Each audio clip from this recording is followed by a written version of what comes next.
Hey, it's been a while. It was my ex-husband who approached me. His face was grinning as if he wanted to make fun of me. I heard you sold the house without paying back the loan.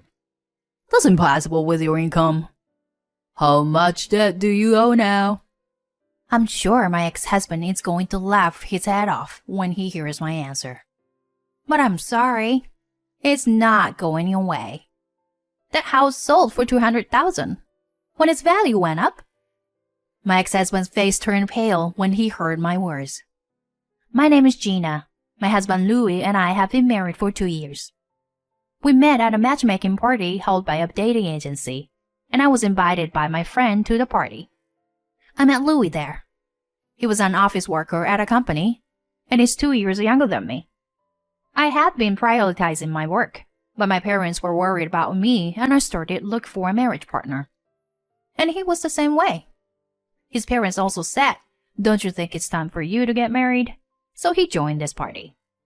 We felt close to each other because we were both being rushed by our parents, and we got along well with each other right away. We were not seriously thinking of getting married, but since we met each other by chance, we exchanged contact information. We started going out for drinks regularly after work, and we also started going on dates on our days off. Louis and I had a lot in common, probably because we were close in age. So we had a lot of fun together, and I became more and more attracted to him. He also liked me, and we started dating. We continued to date steadily, and after a year of dating, we decided to get married. I was so happy when he proposed to me. Gina, I realized that you had become a very important person to me. So I want you to continue to live your life with me. Please marry me. He gave me a ring. I cried tears of joy when I received it. Yes, I love to. And I accepted his proposal. Then we shared the news to each other's parents, met with both of our families, and got married. Many people at work and among our friends congratulated us on our marriage, and we felt the happiest we had ever felt. Then my husband and I went on our honeymoon. I was thrilled every day with the sweet, newlywed life full of happiness. At that time, I was happy just to spend time with my husband in the same house every day. However, this does not mean that I had no complaints at all. My husband did not do any housework. I never cooked a day in my life. So please do everything for me. When I suggested that we learn little by little, he stubbornly refused.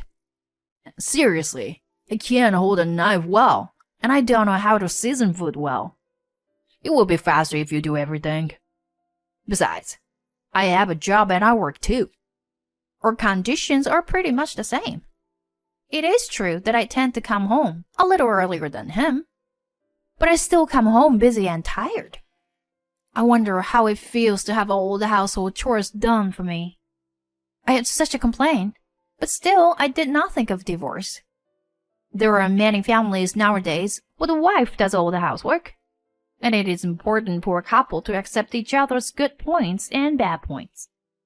It is impossible to make your partner do everything the way you want, and if that is the case, it will be better to hire a housekeeper or something. So, of course, there were many hard parts, but my husband never complained even if I brought ready-to-eat foods and enjoyed them. I have been doing all the housework by myself since the beginning of our marriage. We went on occasional trips, went out to eat delicious food with a little bit of extravagance, and made many memories. And before I knew it, 2 years had passed in the blink of an eye. Then something even more exciting happened to us. What? You're pregnant? They said 3 months. That's amazing. Gina, does this mean we're gonna be parents too? Yeah, we'll have to think of a name and everything. That's exciting. Oh yeah, maybe we should build a house. A house? Yeah, house for the whole family. What do you think? It's a good idea, right? Sure. We could build a house for the rest of our lives. Yes. Then let's get ready to build a house. Yeah. Oh, that's right. I have a relative who's an architect. Maybe he can give us a discount. That's a good idea. Let's just leave it to him. Okay, I'll call him. I was thrilled to be pregnant and to be building a house for my family to live in. When I told my parents, they were overjoyed, and my father immediately contacted his relatives. My relative, an architect, was willing to do what I asked him to do. I told my husband about it. Oh, that's good. Well, you should take the lead in the project. I raised my eyebrows at his response. What? Aren't we going to decide the floor plan together? No, I don't know much about that. For the time being, I'm okay with it as long as it's spacious and I have my own room. Besides, your relatives should communicate with you if you were going to design the house, right? I'm not good at contracts. I've thought from the beginning of our marriage that my husband has a terrible way of rejecting things he's not used to or that are new to him. He puts everything on me because he can't do it himself. I thought we were going to discuss things together, but now he is forcing me to do everything. Moreover, I'm pregnant, so I want to concentrate on that if possible. However, my husband seemed to be completely leaving everything to me, so I had no choice but to think about the layout of the house on my own. Surprisingly, I enjoyed thinking about the house. As long as I had a spacious room for my husband, everything else was up to me. On the other hand, I could do whatever I wanted, so it was probably a good thing that my husband let it all to me. I discussed with my relatives about the new house, considering the budget and so on. Then, we made a contract and started to build the house. Oh, so the house is finally going to be built. Yes, the baby will be born right around the time the house is completed. All the happy things are happening at once. We made it. All our hard work was worth it. I guess so. You know, my husband didn't do anything. He's acting as if he'd been preparing for it too. I gradually became annoyed at his behavior around this time. My husband did not help me with the housework when I was sick during my pregnancy. So I had my mother come over to help me during my maternity leave. Mom, I'm sorry. I'm causing you trouble. It's okay. I'm a stay-at-home mom, so don't worry about it. Thank you. Thanks to my mother's support, I was able to live through a few pregnancy-related illnesses. But I was quite disillusioned with my husband. I wondered if we would be a good father to our child. These fears grew. Finally, the house was completed. When I saw the completed house, it was very beautiful and stylish, and even though I had asked him to do it because he was my relative, he still did everything professionally. I was a little bit bothered about my husband, but still, I was sure that my heart danced when I saw the completed house. Oh wow, this is a great house. We gotta start our new life together. Yes, it is. I'm looking forward to it. Just the thought of having a baby soon and spending time together as a family in this house made me excited again. 3 weeks later, I gave birth. A beautiful baby girl was born. My husband, parents, and in-laws were all very happy about the birth of our daughter. After leaving the hospital, I started raising my child in the new house. The smell of the new house was very soothing, and it was very easy to cook in the kitchen. My husband seems to be satisfied with the spaciousness and comfort of his room. After that, my child care leave period ended, and I returned to work. I left my daughter at the daycare center, picked her up from work, and came home every day. My husband still did not do the housework, but by that time, I no longer felt any resistance to doing the housework by myself. However, my husband gradually started coming home late. Did you work late again today? Oh, I'm exhausted. I'm going to take a bath and go to bed. What? What about dinner? Sorry, I already ate. Oh no. But I made it just for you. I had to work, so it couldn't be helped, right? But why didn't you call ahead? It's It's a pain in the butt. And when I have to work late, I can't afford to call you every time. You work too. You know that, don't you? My husband went to take a bath with such a frustrated look on his face. After that, he came home late at night more and more often. And even on holidays, he went out alone. I became more and more dissatisfied with the fact that he did not care about the family at all. Then one day, I exploded. It was a Friday. My husband came home again at 2 a.m. without calling me. Welcome home? Whoa, you scared me. You're still up. Is it more convenient for you if I'm asleep? Not that I'm saying that. But I'm going to take a bath and go to bed. Wait a minute. What? You've been home late the last few days. You've been drinking. You go out on your days off and leave me and my daughter alone. I want you to be a better husband and father and take better care of our family. When I said this to him, he looked annoyed. I work hard to support this house as the head of the family, don't you think?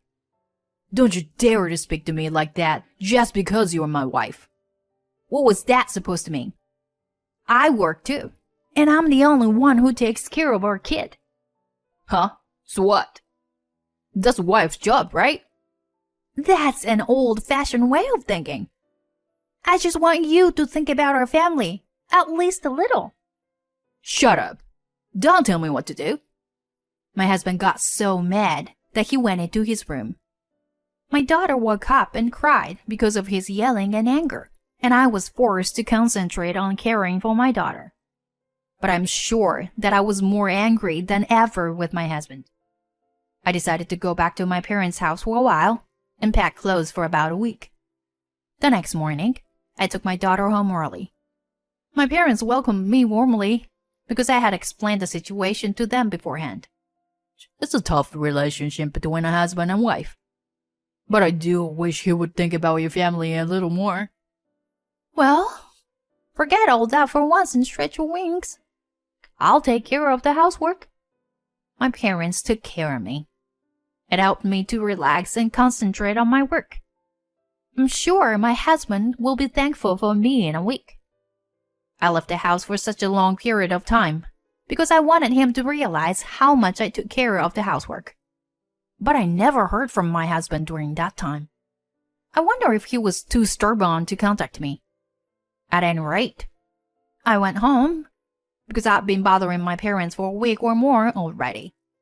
I wondered how dirty the house was. I opened the front door of my house with some anxiety. It was as clean as when I left. Had my husband cleaned up the house? I entered the house with surprise. But when I saw what was now on the table, I was absolutely stunned. What? No way! There were divorce papers on the table that had already been filled out. And when I looked at his room, I found his belongings were gone. In short, he had left while I was giving him the house. I called him in a panic. Hey, Louis! Who are you? Huh? I thought I called my husband, but a woman answered the phone. Are you Louis' wife? Yes, but who are you? I'm Louis' girlfriend. What? Louis dumped you? Oh no. You were having an affair? Louis chose me. At first, it was an affair. But now that I'm officially his partner, you need to file for divorce. Oh, and don't try to find him, okay? We've already quit our jobs and moved to different places. You have a mortgage on the new house, don't you? And you have to raise your kid. I don't think a mere office worker can cover such expenses. Good luck with that. After saying this, the doctor hung up the phone. I despaired. I had no idea that my husband was having an affair. I was so angry that I couldn't control my emotions. My parents came to see me right away, and as we talked, I gradually regained my composure. My parents were also indignant and wanted to catch them right away, but I didn't want to waste my money on a detective agency to look for them. Anyway, I called my parents-in-law but they didn't know where my husband had gone, and they apologized profusely. I had many thoughts about my husband, but I decided to forget about him and move on with my life. I filed for divorce and decided to raise my daughter as a single mother. The problem was this new house. The house, which is under my name, is a rather expensive house, and the mortgage is still $4 million because I had assumed that we would be able to pay for it together. Now that my husband is gone, I have to pay off this loan by myself, which is impossible. It is not realistic when I think about saving money for tuition for my child. So I decided to sell the house. A year has passed since then. After my divorce, I moved back to my parents' house, and with the support of my parents, I was raising my child and working hard. Then one day, I decided to go shopping and was walking around town. I was walking around, and suddenly someone called out to me. Hey, it's been a long time. It was my ex-husband. What are you doing here? His face was grinning so much that he wanted to make fun of me. I just came to buy something for my daughter. I wanted to leave as soon as possible, but he insisted on talking to me. I heard you sold the house without paying back the loan. How do you know that? I want to see if you were still living in the house. But I saw the name on there had changed, so I knew you sold it. Well, you can't afford it. It's better to sell the house, even if it's in red. How much debt do you owe now? That's what my ex would ask me. I'm sure he's planning to laugh his head off when he hears my answer. But I'm sorry, it's not going your way. That house sold for $20 million when land prices went through the roof. Huh? Yes. So we made profit of over $10 million after all that. My ex-husband's face turned pale when he heard my words. No way. You're lying, right? How could you sell that house for that much? That house wasn't bad, but it was just a normal house. Wow, we just got lucky. The relative who designed that house won an internationally recognized architect. That was before you eloped with your mistress, so the house sold for a huge premium because of it. Well, it was brand new and immaculate. Oh no. Then give me my share. Half of it's mine. I'm afraid I can't do that. You left a written note with the divorce papers saying there would be no share. I didn't want to give you a dime of my money. Even so, it's still valid. So I don't have to give you the money I got. Then we have nothing more to talk about. Wait a minute. I'm in debt. I tried to make a fortune in the stock market and failed. And the woman I remarried ran away. I'm so stupid. And that's why you decided to ask me for help? You're really good at what you do. But you dumped me. Do you think I would help you with money? But since you showed your face now, I'll charge you alimony and child support for the affair. Hey. If you come any closer to me, you're going to owe me even more money. Is that clear? What?